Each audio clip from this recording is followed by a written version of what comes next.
if we can expect some right ears instead of just the left. Well, that's an art question. I have no idea whether Christian has the capability of making ears for both sides. It's insane. I think we just decided on that, didn't we? Just now? We're going to have to include that, I think. Yeah, we haven't figured out where the ears are going to go, to be honest with you. Like, but I consider that we won't ship the game until we do kind of a feature. We must have ears. So, yeah, well, I'm sure we will give you, we're certainly not going to make you store the ears in your inventory. So I promise you that. Thank you.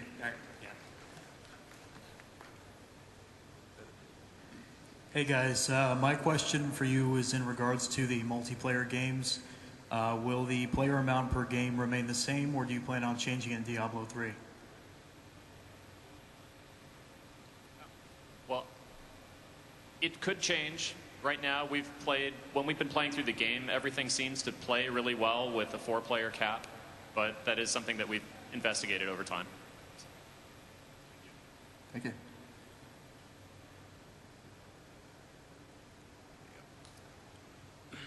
All right, so as I understand, hardcore mode is making a comeback.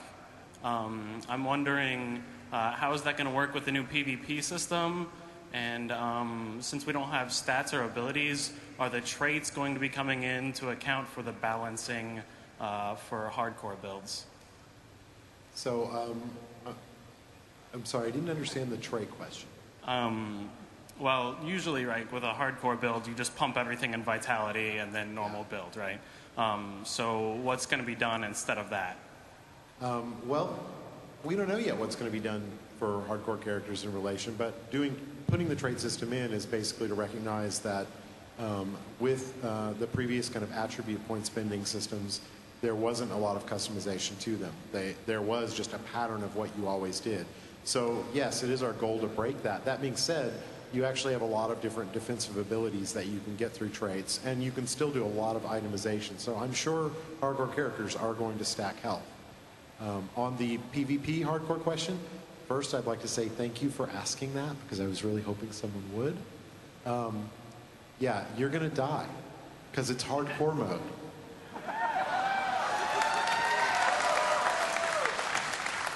So if you don't want to die, don't go into the arena. Thank you. Hey there, guys. I had a question regarding runes. Are runes going to be making an appearance in Diablo 3? And if so, is it going to take like 1 million to make an Ist rune? Could you just tell me that now so I can start saving?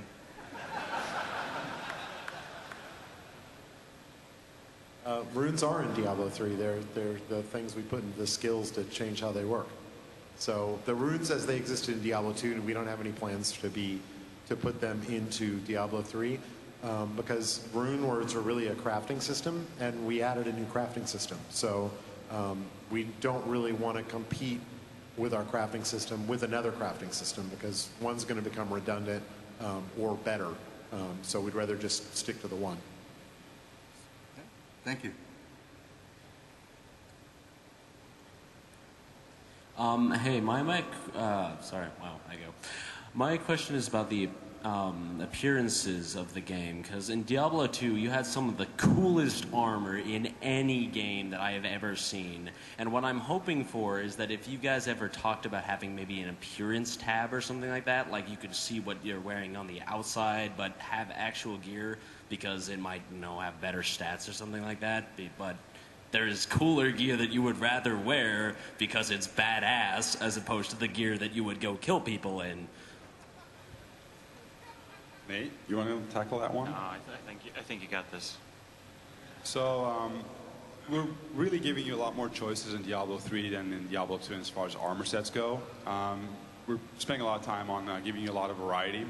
We're also adding a dye system to it. So the dye system will allow you to actually dye certain parts of the armor, make it even cooler, and totally customize it the way you like to. The short answer is it's going to look even cooler. Yeah. And I think the other thing, too, is to maybe mention is that the dye system will also have probably rare dyes, meaning that you'll be able to just find or even craft very rare dyes and basically show them off to your friends and go like, look at my cool armor because it's, you know, crimson red and nobody else has that. So it'll be really cool. Thank you. One more step. There you go. What's up, guys? This is Carl Friend representing Ravenholt. So I'm going to try to make this like a programming question for the boys up there. So I'm like primarily a WoW player, right? But I'm really excited about checking out the Diablo universe. One of the things I find awkward with trying the game is the mouse-based movement, because, you know, if I'm a caster and I'm just a little bit off with my mousing, instead of casting a fireball, I'm now going to go see how sharp his axe is with my face. So have you guys given any thought to incorporating a WASD movement as like a secondary choice for characters? And I guess what would the programming challenges be in something like that? Hey now, it's a legitimate question. This is a friendly Relax. space. It's not like he said dual crossbows suck or anything.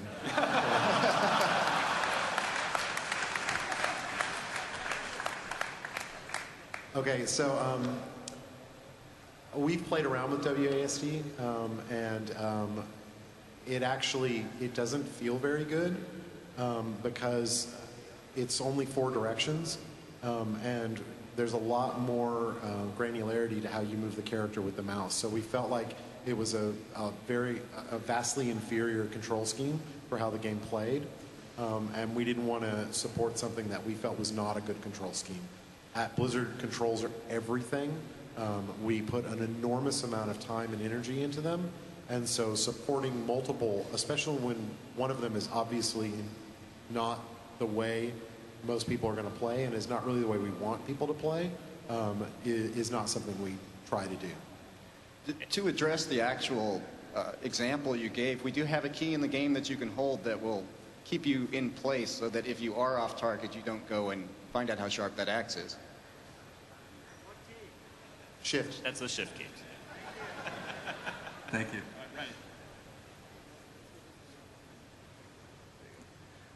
I was wondering if there was any plans to allow downloading of the original Diablo and Hellfire, along with the way Diablo 2 can apparently be purchased online. Sorry, I heard original Diablo and Hellfire. Currently, you can purchase Diablo and Diablo 2 and the expansion online and download it directly, while there's no way to do the same for the original. Okay, so probably, we don't know yet, but almost every game that we're making now, we're trying to move to be able to purchase online. And I believe Mike said at the opening ceremony that Cataclysm is actually going to be able to be purchased directly from us online. So we haven't figured out that stuff yet for Diablo 3, but I can't see why we wouldn't do it that way. Thank you. Couple more steps. Hello, let's show a shout out to Portland, Oregon. My question is, with StarCraft 2 and World of Warcraft, with professional gaming communities, they're big. Do you have any plans on bringing that to Diablo 3 with the arena? No. If anything, we're actually specifically trying to avoid that. Now, if players want to turn the arenas into a competitive mode, you know, it's your game. You have the power to do whatever you want with it. But we're not incentivizing it. We're not encouraging it. We're actually specifically saying it's not an esport because, you know, the great thing about dueling in Diablo 2 was that everybody who got it was a part of it. They didn't mind that it wasn't a perfectly balanced game. They actually liked that because it was all about finding the better build or the better way, finding that way to make a character work in a way that no one else had found before. That does not lend itself to hardcore balance. If it becomes an esport, the balance, the fairness starts dictating everything.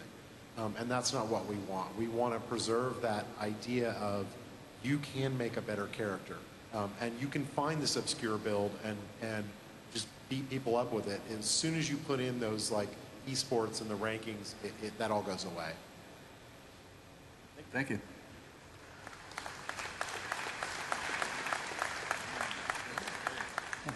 Hi, I'd just like to say that my favorite level in Diablo 2 was the Arcane Sanctuary, and I thought it was the coolest thing ever how you guys